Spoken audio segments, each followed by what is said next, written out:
এভাবে ঝাল ঝাল করে মুরগির গিলে মেটে কষা রান্না করে দেখুন, খেতে খুব সুন্দর লাগবে। গিলে মেটে ধুয়ে পরিষ্কার করে রেখে দিয়েছি। মশলাগুলো পেস্ট করে নিয়েছি। কড়াইতে পরিমাণ মতো তেল দিয়ে 5 ফোড়ন, গোটা এলাচ, 2 তেজপাতা, পেঁয়াজ বাটা, রসুন বাটা, আদা বাটা, জিরে বাটা, কাঁচা লঙ্কা বাটা ভালো করে নেড়ে চেড়ে নিতে হবে।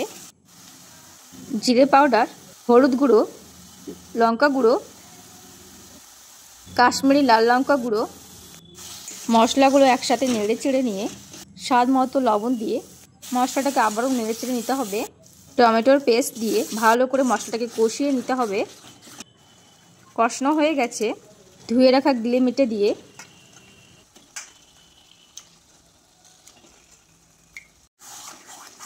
গিলে মেটের সাথে মশলাগুলো ভালো করে মাখিয়ে নিতে হবে।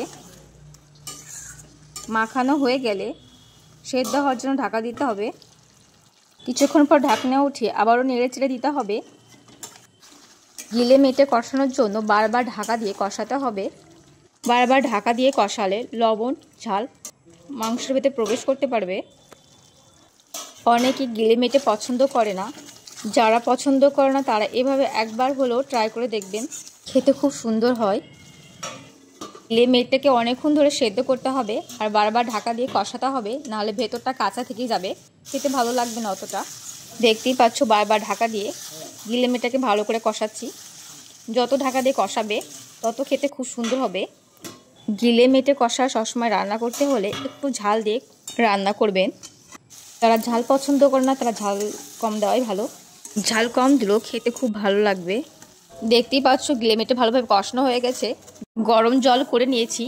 পরিমাণ মতো গরম জল দিয়ে ভালো করে নেড়ে চেড়ে নিতে হবে।